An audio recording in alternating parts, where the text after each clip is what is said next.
either. Well, I'll give you one piece of evidence. Andrei Krutskik is an advisor to the Kremlin when it comes to cyber issues. And in a speech to an information security forum in February of 2016, he reportedly said, quote, "I'm warning you. We're on the verge of having something in the information arena which will allow us to talk to the Americans as equals." What do you think he meant? Because it certainly sounds like a threat right before an election hack. Sometimes I think you're joking. No, I'm deadly serious. A man says something about how he sees our contacts and our work with our foreign partners, the US in this case, in a certain area. I have no idea what he said. Ask him what he meant. Do you think I control everything? He's an advisor to the Kremlin on cyber. So what? There are 2,000 people working in the administration. Do you think I control everyone? Peskov is sitting in front of me. He's my press secretary, and he sometimes says things that I see on television and think, what is he talking about? Who told him to say this? I have no idea what he said. Ask him. Do you really think I can comment on everything administration or government personnel say? I have my own work to do. I think when it comes to our two countries, you know exactly what's going on. And this is Russia's, it is. The heads of our U.S. intelligence agencies just testified to Congress that Russia poses the biggest threat in the world to American security, greater than ISIS. You can't get the sanctions lifted. The relationship between our two countries is nearly non-existent right now. Didn't this interference, whether you knew or you didn't know about it, backfire against Russia?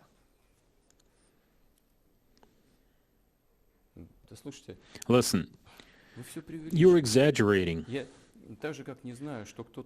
I don't know about someone saying something, and I'm not going to comment on it, and neither do I follow what's going on at your Congress. I'm more interested in what is going on at the State Duma. If they've approved the bill on healthcare or utilities issue, if they delay certain discussions or not, is a special interest lobbying against nature conservation or forestry or environmental law? This is what I'm interested in. You should follow what they're discussing in Congress. I have enough on my plate without that. You know that the sanctions haven't been lifted. You know that the relationships between our relationship between our two countries is at not an all-time low, but it's getting there. And this is in part the reason.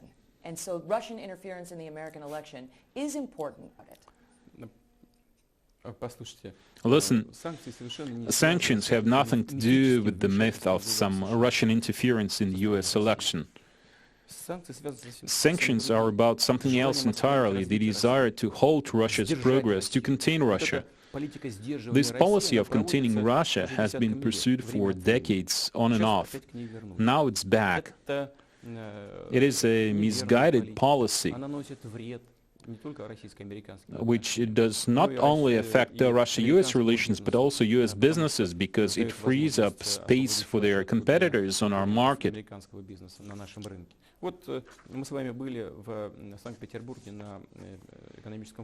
You and I were at the St. Petersburg Economic Forum. The largest business delegation was from the US. People want to work with us, but they are not allowed to. They are contained in order to contain Russia.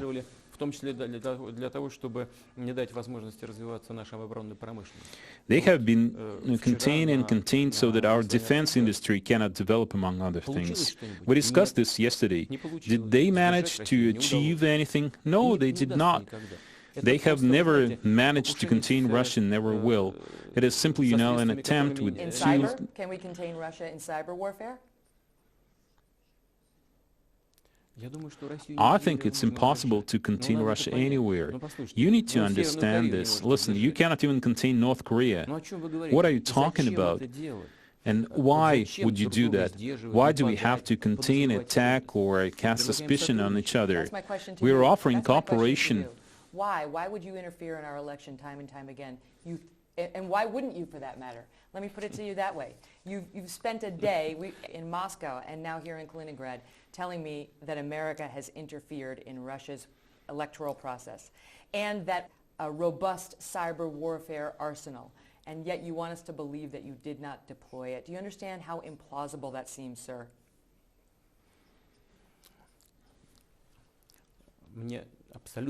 That does not seem implausible to me at all, because we don't have such a goal to interfere. We don't see what we have to gain by interfering. There's no such goal. Let's suppose this was our goal. Why? Just for the sake of it? What is the goal? Creating chaos. That's the goal. Listen to me. Not long ago, President Trump said something absolutely correct. He said that if Russia's goal was to sow chaos, it has succeeded, but it is not the result of Russian interference, but your political system, the internal struggle, the disorder and division.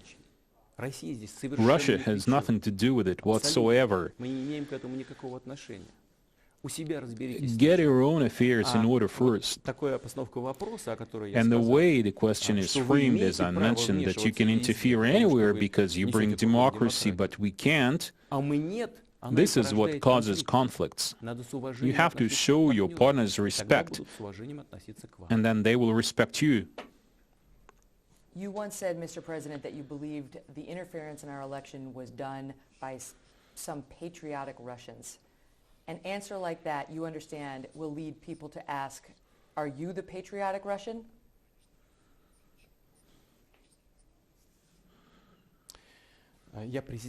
I'm the president of the Russian Federation.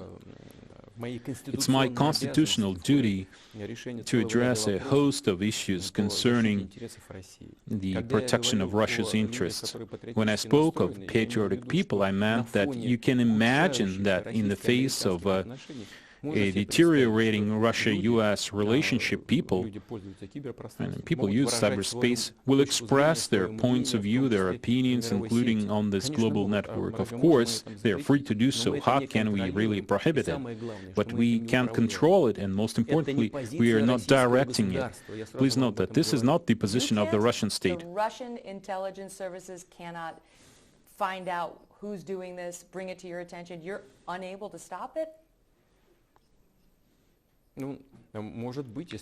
Perhaps if we looked into it carefully, we would find those people if they exist. But we have no such goal. We propose holding official talks and you refuse. So what do you want? For us to open investigations just because Congress said so? Let's sit down, sign an agreement on working in cyberspace and comply with it. How do you want to do it? There is no other way of conducting international affairs. So you have no goal to stop it. And so what does that mean for our elections in 2018 and 2020? We can expect more of the same?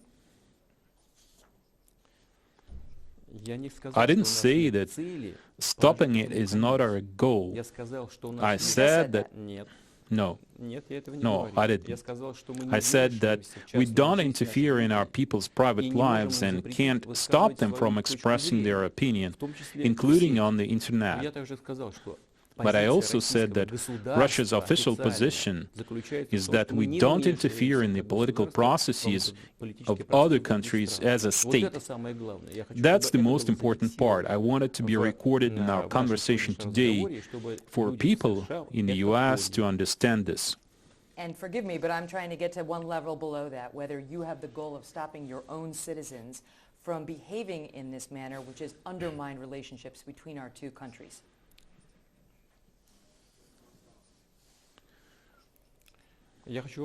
I want to say that we will stand in the way of everything that violates Russian law or our international agreements. For the third or fourth time, I'll say that we are ready to sign a corresponding agreement with the United States. You still refuse. Let's sit down at the negotiating table, identify what we consider important, sign the document, and comply with it with proper verification.